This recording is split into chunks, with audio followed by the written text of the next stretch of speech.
What's up, guys? Welcome back. I'm outside. I'm in my garage. If you hear some dogs barking, they're kind of going crazy, but it feels amazing outside. So I thought I'd take the phone out here and make a video about something that it's making it hard for a lot of you guys to accept your anxiety. And I know it did for me. You know, there's a lot of things that make it difficult to accept anxiety. Like, why are my symptoms so bad?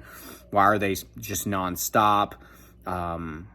They came out of nowhere. Why am I having anxiety symptoms whenever I'm not consciously anxious or triggered?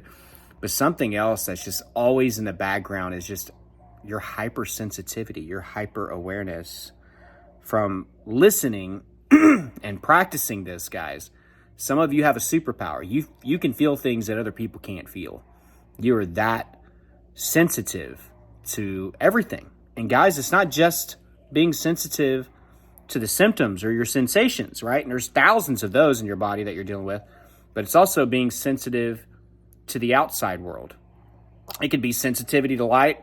It could be sensitivity to hearing a story or a news article about somebody dying or having cancer, just a negative story.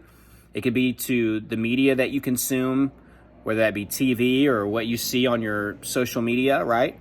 It could be your feelings being a lot more sensitive than what they used to be. Your sensitivity to loud noises. And part of this, guys, is that you are on the edge of fight or flight all the time, or in it. So your body is and your mind is always waiting to go into battle, so it doesn't take a lot for us to just jump into it. But also, you've been just really listening to the symptoms and the sensations in your body for a very, very long time. Some of you have been doing this for years, but guys, I can tell you, when you feel a symptom or a sensation and it's uncomfortable and it scares the hell out of you, you can set that symptom in stone and make it a habit of the body and subconscious in just one day from that amount of fear and focus. I want you guys to keep that in mind. I know you understand that with your past symptoms, but that's an important lesson to carry forward and learn from when you feel something new for the very first time, because that is the hardest time to keep your composure and to be rational and to give it time and to see what it is and not jump to conclusions like you've done time and time again when you enter a new symptom cycle. And guys, I have tons of examples, but just to name a couple, I was talking to an athlete from the UK. This guy had cardiophobia, heart anxiety, right? I know it seems ironic because this is an athlete, somebody that's in amazing shape that can push himself, and he has a history of pushing himself to an amazing level, right? But I'm telling you, heart anxiety, health anxiety, pain disorders does not discriminate, right? So he worried about his heart, in particular, these palpitations that he would feel, that pounding, racing heart rate that will come out of nowhere. Everybody describes palpitations differently, but that's at least the way that he described them to me. So he goes and he sees a specialist, and they want him to wear a heart monitor just so he can get some reassurance. So he wears the heart monitor, he brings it back, and then the cardiologist is like, how was everything? He's like, I kept feeling them. And the dude was like, man, you have like 90% less palpitations than most humans or average healthy human beings.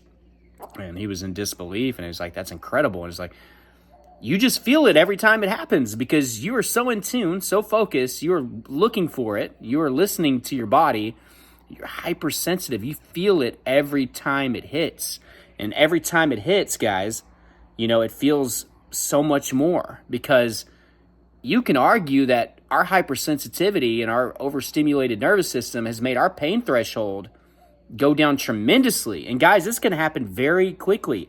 Again, you can spend one day in fear, one day focusing on one symptom, and it can stay for months if you don't try to do something to reverse it, or to divert your focus, or to comfort the subconscious to make it feel safe, or get into your routine and everything, to desensitize, basically, with all the things that I've told you in all of my videos, at least my recovery videos, right?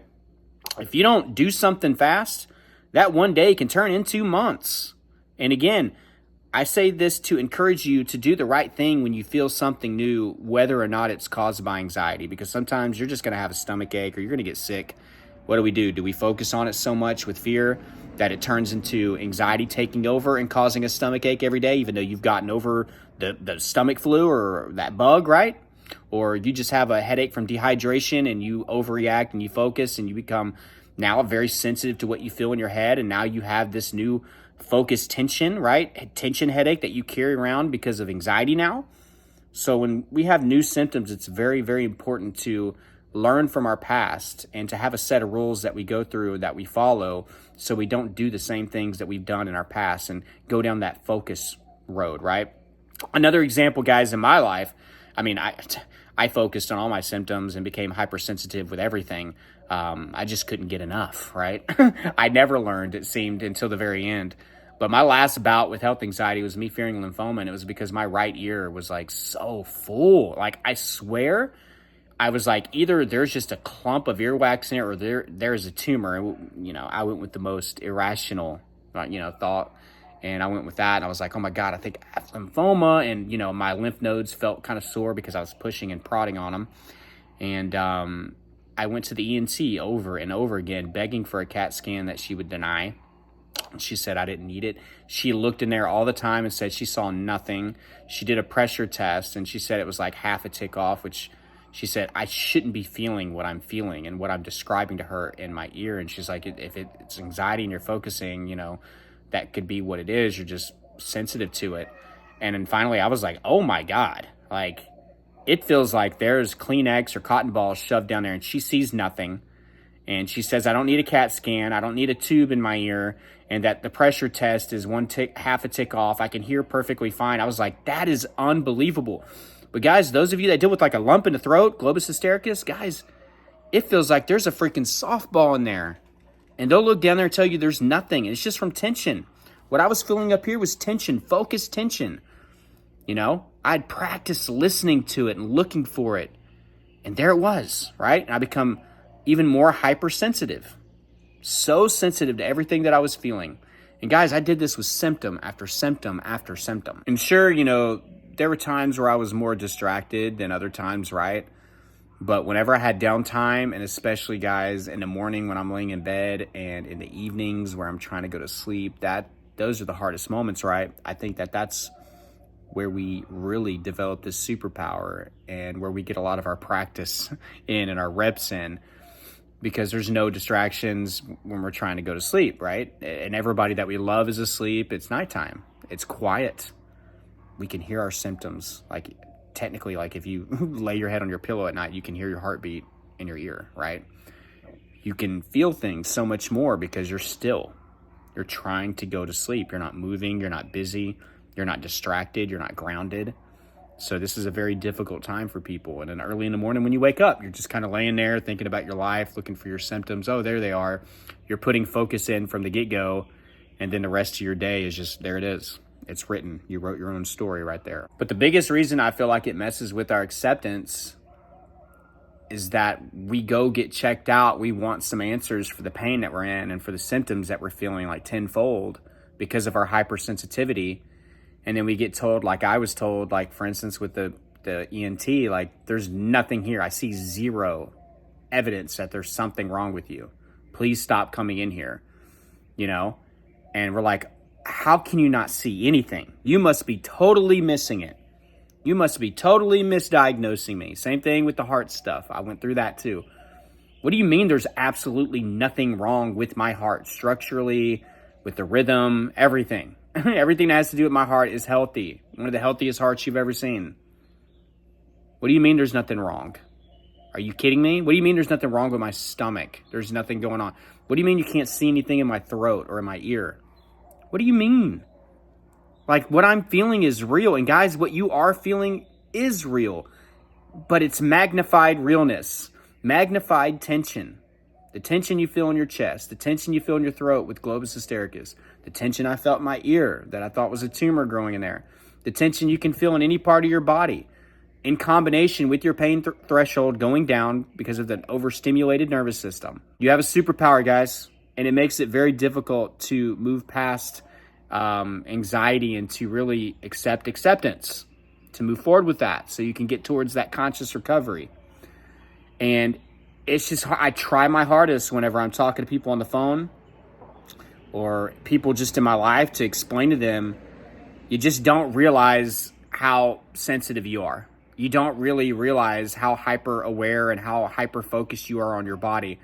I know a lot of people have an idea that they might be, but on the other side of anxiety, I guess in my position, like, it's very easy to realize how sensitive I was, because I don't feel those things that I used to feel. I don't feel all that, you know? It was like nonstop traffic, nonstop messages from my subconscious, nonstop symptoms because of my hypersensitivity. But guys, there's hope. You can get past it. You gotta build a lifestyle for it. You gotta handle, the causes of what started your anxiety. How did this thing start? What was going on in your life? What's your lifestyle consist of? How are you living? Do you have a routine? Are you facing, the fears that brought this up? Are you doing exposure? You got to be consistent with it. Are you responding the right way to your subconscious? Are you responding quickly enough? Are you on it? Are you holding yourself accountable? You can get there, guys. I beat it. So can you. Trust me. But guys, check out my course, Elite Anxiety Bootcamp, guys. It's helping a lot of people. Again, I've been putting out reviews. I'm going to keep putting out reviews so you guys can, have some faith in it. You want to believe in something before you go forward with something, obviously. And that's kind of the purpose of reviews and me posting them. I want you guys to see that it is changing people's lives out there.